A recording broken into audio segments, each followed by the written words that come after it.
하나님께서 생명 주시면 내년에도 변함없이 사랑하겠습니다.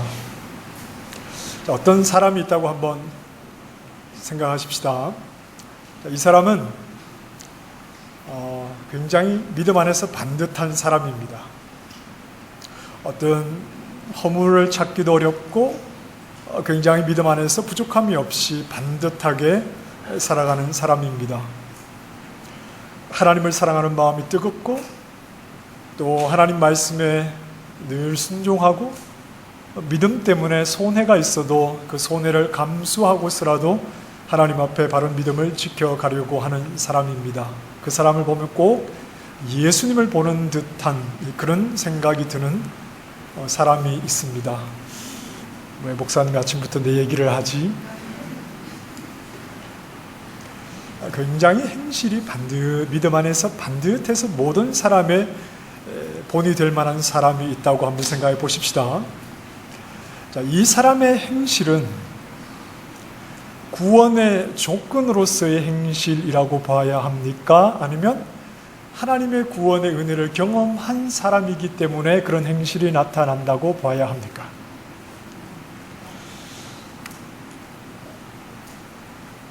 네, 뭐라고 대답은 하셨는데,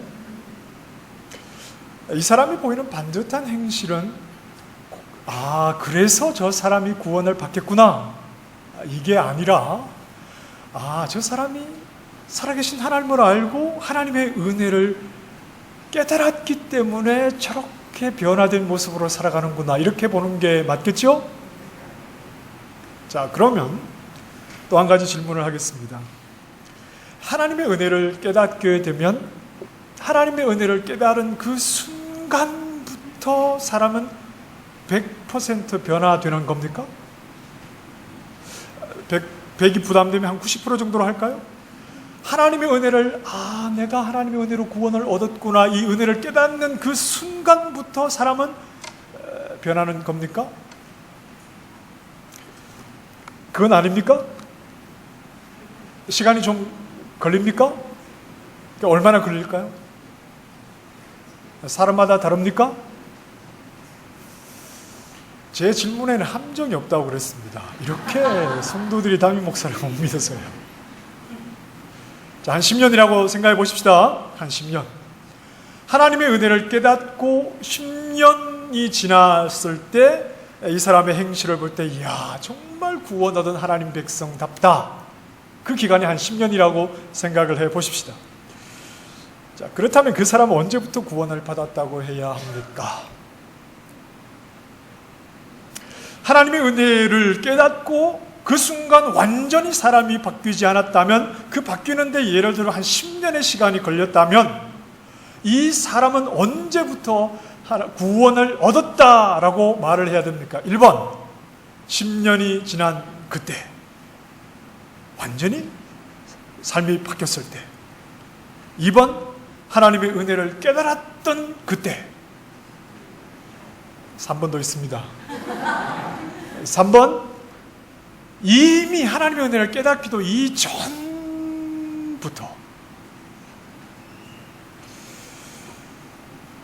내가 하나님의 은혜를 깨닫기 훨씬 전부터 하나님이 나를 구원하셨다. 자, 1, 2, 3 몇 번이죠? 훨씬 전부터라고 해야 되겠지만 내가 하나님의 은혜를 알게 된 그 순간부터 하나님의 구원을 내 입으로 고백할 수 있겠죠?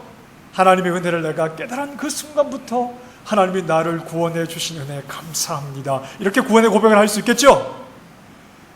자, 그런데 여기에는 필연적으로, 필연이라는 말 아십니까? 반드시, 어쩔 수 없이 필연적으로 무엇이 오느냐 하면 하나님의 구원의 은혜를 고백하는 그 고백과 하나님의 구원에 합당한, 구원받은 하나님의 백성다운 삶을 살아가는 그 행실 사이에 괴리감이 있다. 괴리감을 separation이라고 하면 됩니까? 하나님의 구원의 은혜를 고백하는 그 시점과